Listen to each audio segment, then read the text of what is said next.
I'm Jeremy. And I'm Connor. And here we are in Absinthe, Las Vegas. Enjoy Absinthe.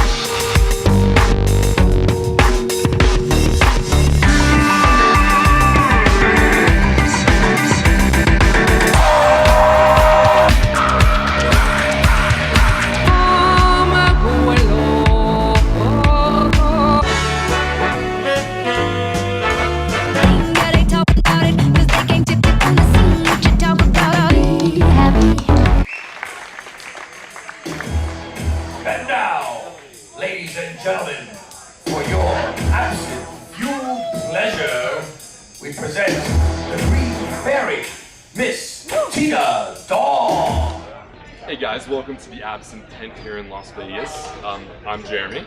I'm Connor. And we're here with the beautiful Tina Dawn, who's filling in for Melody Sweets while she's out, the Green Fairy.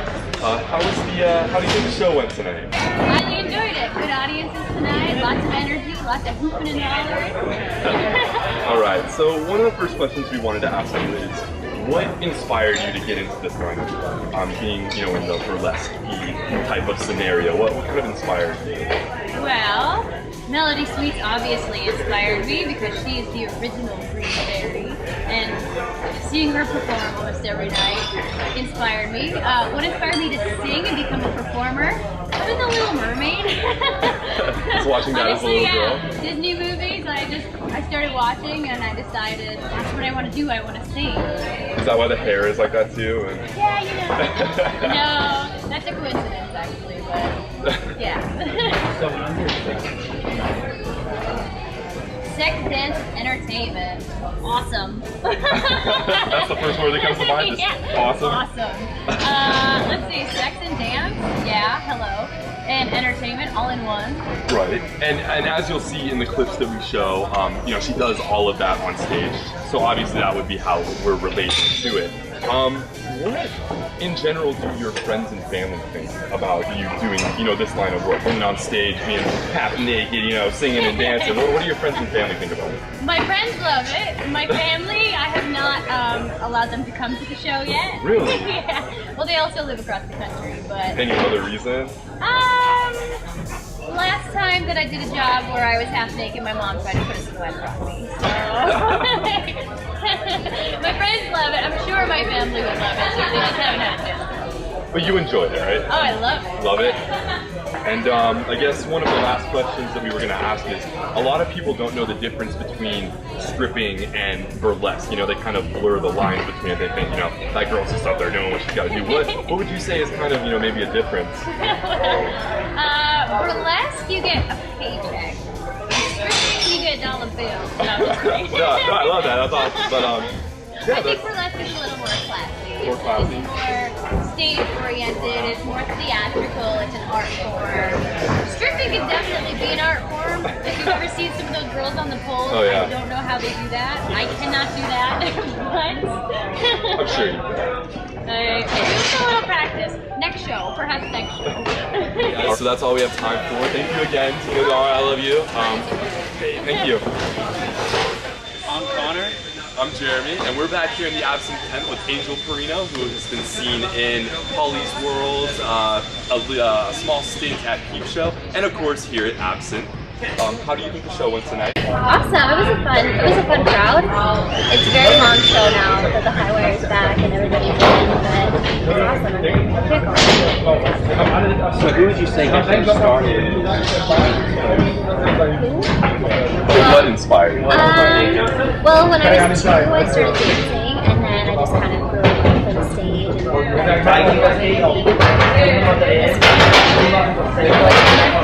allowed to say fair? I was kind of like a... You can say whatever you want. Totally an attention whore. And it just kind of escalated. I started dancing, and then they came up to me, they were like, can you do anything crazy? And I was like, I can tap dance, like, I don't do anything that. Speaking of tap dancing, like, when did you start learning to tap dance? And you were 2 when you started learning tap dance? And was it, in the show, we're going to show the clip of her tap dancing. In the show, did they actually come out and ask you to tap dance, or was that your idea? No, that was my idea. The balloon was there, and I was kind of put the 2 together. So the class that we have right now is sex dancing. Whoa, my brother took that class. Really? Yeah. It's actually taught by someone who opened with Jubilee back in the night, so she loves this kind of stuff. But when you hear sex, dance, and entertainment, what's the first thing that comes to mind? Class I would love to take. Yeah. For sure. Just in general, though. When I hear sex, dance, entertainment. I mean, absinthe. Definitely. I don't know, just fun.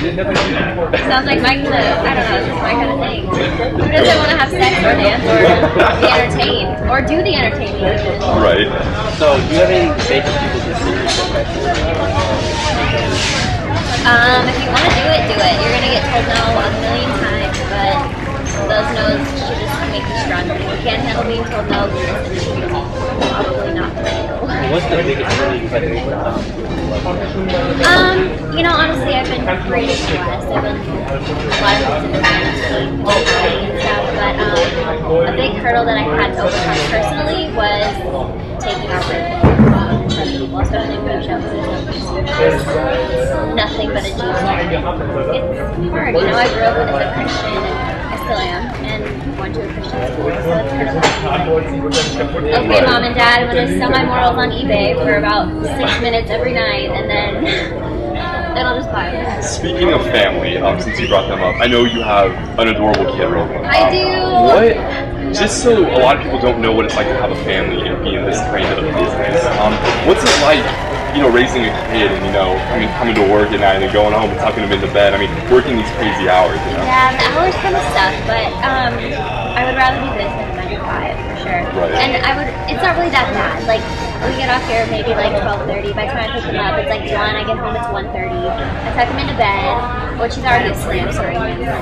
Right. From place to place. And then he wakes up around like 7 every morning. So really I get at least 5 hours of sleep, which sucks. But I prefer a good 8 hours a night. But I can't complain about 5. It's not like it's 2.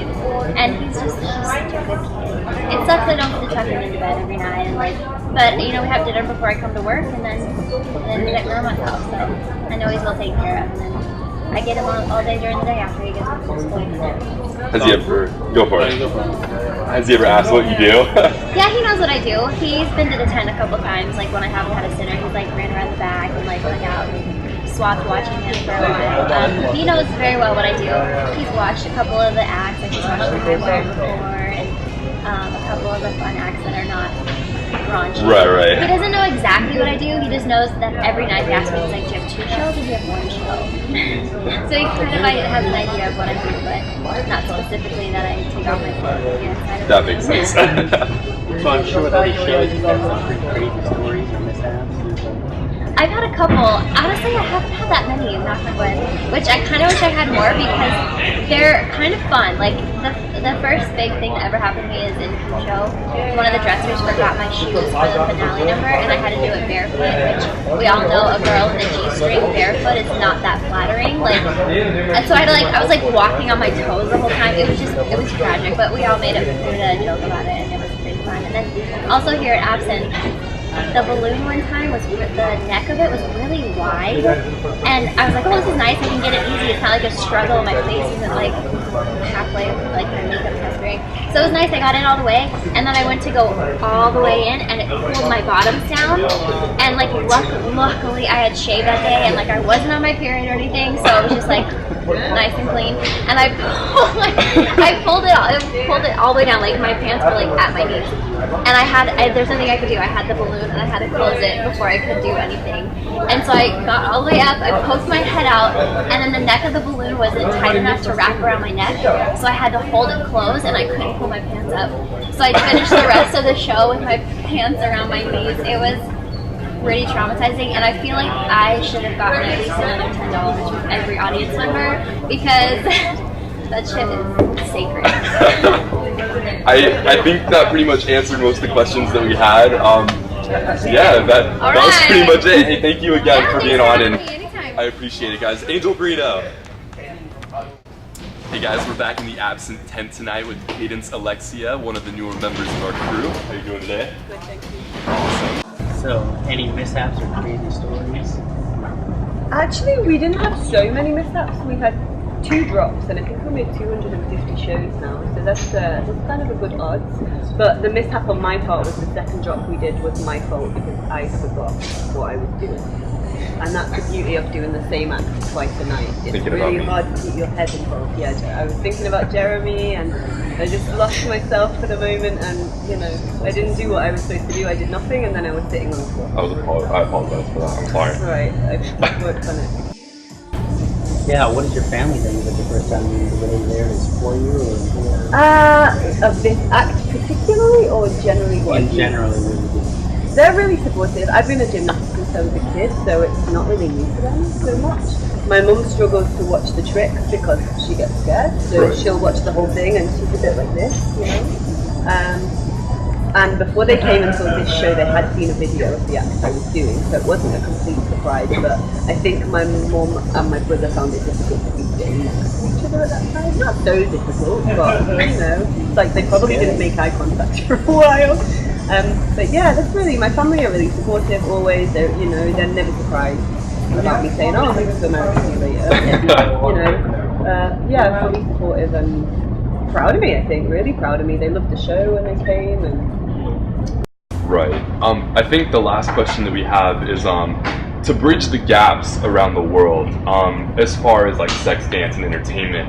How would you say it varies from, you know, where you're from compared to here in the States? Big difference? I think so. I mean, I don't honestly like to go out at night and go to strip clubs and that sort of thing. I think it's way more accepted in America. It's less dirty, it's more of a fun time, and At least in Las Vegas. yeah, at least in Las Vegas, but also in New York. I've been a bit in New York, and I feel like that in America people are more relaxed and comfortable. I think there is this whole British stiff upper lip issue, and it's true. It's really there. We don't like talk about sex. But when it comes to entertainment, I don't know. It's just bigger in America. There's more, but then on the other side, on the flip side, it's like there's more censorship here. Really? Yes, definitely with TV, and you know the thing where with the vocal doors and they have an issue and a whole line comes out. It's like in a show like this at home, I don't think that would be an issue. Gotcha. But there's always the censorship police kind of. But as far as like sex and entertainment, I reckon America is doing it a little more Openly? or at least Vegas is doing it. Billboards. But Yeah. I think that was all that we had for you. Again, Cadence Alexia, everybody, and thank you. No problem, Jeremy.